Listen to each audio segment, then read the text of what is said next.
Everyone, welcome back to Mahi Patel blogs.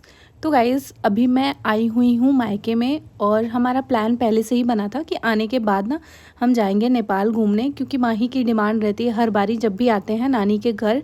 तो पहले से ही प्लानिंग करते रहते हैं फ़ोन पे कि हमें नेपाल चलना है। तो फाइनली हम लोग निकल लिए हैं अभी नेपाल के लिए। मैं, मेरी मम्मी, मेरी बहन, पापा और मेरी भतीजी और साथ में ड्राइवर अंकल और माही और मैं, बस इतने लोग जा रहे थे। तो अभी हम लोग पहाड़ी वाले रास्ते पे हैं और व्यू इतना सुंदर, इतना अच्छा लग रहा था देखने में, मतलब इतना सुकून मिलता है ना पहाड़ों में जाके। तो ये पूरी ट्रिप ना माही के हिसाब से प्लान की गई थी। माही ने सारी लिस्ट बना के रखी थी कि मुझे यहाँ यहाँ जाना है। तो पापा बस माही से पूछ रहे थे, माही आपको सबसे पहले कहाँ जाना है? तो माही ने बोला पोखरा जाना है। तो पोखरा की दूरी मेरे घर से लगभग हम लोग 7 से 8 घंटा सफ़र किए, फिर रात को पहुँचे थे 7 साढ़े 7 बजे। ये अभी पोखरा लेक का इवनिंग व्यू है और यहाँ पे अभी चल रही थी संध्या आरती। हमने आरती किया और फिर थोड़ी देर बैठे थे लेक के किनारे और रात का नज़ारा भी बहुत खूबसूरत था। अभी हम लोग पोखरा में हैं और जा रहे हैं ना रात का खाना खाने। और माही को ना करेंसी एक्सचेंज करने का बहुत सवार हुआ है। नाना मुझे चाइनीज करेंसी दिला दीजिए। ये रही छोटी जी। अभी हम लोग आ गए मार्केट की तरफ। ये रहा रात का नज़ारा।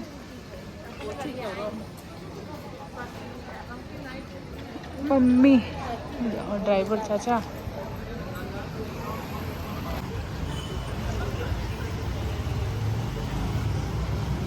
का करेंसी एक्सचेंज करना था, लेकिन अभी तो ये बंद हो गया है फ़िलहाल। अब कहीं और देखेंगे पापा। कुछ कुछ दुकानें बंद हो गई हैं और कुछ कुछ खुली हुई हैं यहाँ पे। मौसम इतना अच्छा हो रखा है ना, लेकिन मज़ा आ रहा है देख के पूरा।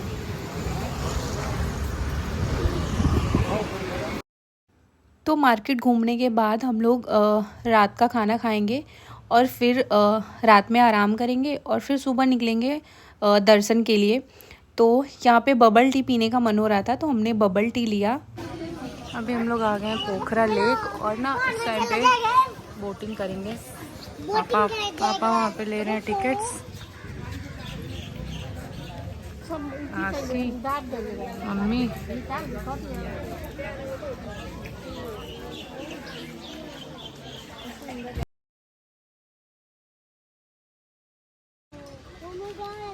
वहाँ पे मंदिर है, उसमें हम लोग अब चल रहे हैं बोट से। माही कैसा लग रहा है? आसी, आसी डर लग रहा है।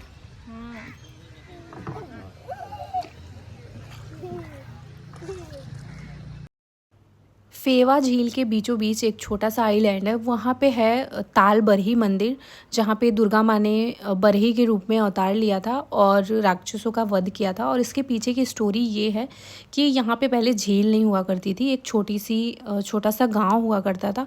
तो कभी एक बार बूढ़ी औरत आई और वो खाना खाने के लिए मांग रही थी, लेकिन वहाँ के लोगों ने कोई खाना नहीं दिया उन्हें। एक शादीशुदा जोड़ा था जिन्होंने उस बूढ़ी औरत को खाना खिलाया और खाना खाने के बाद उस बूढ़ी औरत ने बोला कि आप सब यहाँ से चले जाओ, क्योंकि यहाँ पे बहुत भयंकर बाढ़ आने वाली है। लेकिन उस औरत की बात ना कोई सुना नहीं। लेकिन ये जो दोनों जोड़े थे वो सुन के ना उस गाँव से दूर चले गए और उनके जाने के बाद ही ना वहाँ पे बहुत भयंकर बाढ़ आई। तब जाके ये जो फेवा झील है ना वो बनी उसी बाढ़ से। तो जब वो जोड़े वापस आए तो वहाँ पे उन्होंने माँ दुर्गा का मंदिर बनाया। जितनी भी स्टोरी मुझे पता है मैं आप सबके साथ शेयर कर रही हूँ। तो यहाँ पे हमने माँ दुर्गा का दर्शन किया और मतलब प्रार्थना किया अच्छे से। उसके बाद यहाँ पे बहुत सारे कबूतर थे, तो ये लोग कबूतरों के लिए खाना लाए थे। माही, छोटी और आसी कबूतरों को खाना खिला रहे थे और झील में ना मछलियाँ भी थी, उनको भी खाना डाल रहे थे लोग। तो नज़ारा काफ़ी अच्छा था और बहुत ही पॉजिटिव वाइब्स आ रही थी। दर्शन करने के बाद हम लोग निकल लेते हैं मनकामना टेम्पल के लिए, जो कि पोखरा से लगभग 3 घंटे की दूरी तय करने के बाद आता है। और रास्ते में बारिश शुरू हो गई थी, पहाड़ों में बारिश तो होती ही रहती है। तो फिर हमने रुक के एक जगह खाना खाया और फिर निकल गए अपने सफ़र पे और ये नज़ारा काफ़ी अच्छा था। तो 2 से 3 घंटे के बाद हम लोग पहुंच गए मनकामना टेम्पल, जो कि बहुत ऊंचाई पे है। 5 पहाड़ी पार करके जाना होता है केबल कार से।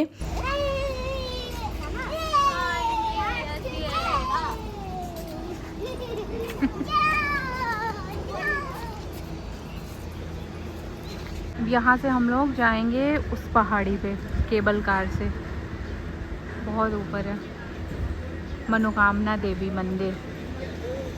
अब यहाँ टिकट लेने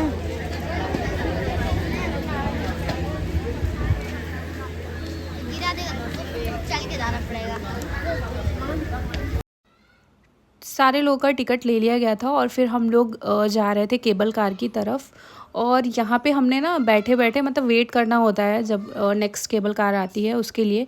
तो यहाँ पे बैठे बैठे ना हमारे साथ एक बहुत बड़ी गलती हो गई, हमारा पर्स ही यहीं पे छूट गया।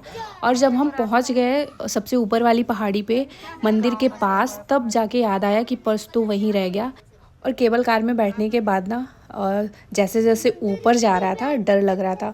और ये रास्ता तय करने में लगभग 15 से 16 मिनट लगता है। मतलब बहुत स्लो चलती है केबल कार, क्योंकि ऐसे चढ़ाई होती है तो उस पर ना वो बहुत ही स्लो जाता है। और यहाँ पे सारे लोग बैठे थे और जैसे जैसे ऊपर जा रहा था केबल कार सुन्न हो जा रहा था। हम सबका कान सुन्न होता जा रहा था, कुछ सुनाई नहीं दे रहा था, जैसे हम फ्लाइट में सफ़र करते हैं। और माही का सवाल पे सवाल, नाना इतना ऊपर गांव बसा है, घर बसा है, लोग आते कैसे होंगे? तो पहाड़ों के बीच बीच में से रास्ता तो होता ही है ऊपर जाने का, तो बहुत ही थोड़ा मुश्किल वाला होता होगा इन लोग का लाइफ, पहाड़ों से नीचे आना फिर ऊपर जाना। तो जितनी भी इन लोग को जगह मिलती है ना उसमें ये लोग अपनी खेती बाड़ी कर लेते हैं। और ज़्यादातर यहाँ पे भुट्टा दिख रहा था, भुट्टा उगाए हुए थे ये लोग। और हल्की हल्की बारिश भी शुरू हो गई थी। और पहाड़ी पे भी इतने सारे बिल्डिंग्स बने हुए हैं, पूरा गांव बसा हुआ है, देख रहे हो आप। अभी हम लोग आ गए केबल कार से, अब जा रहे हैं मंदिर दर्शन करने।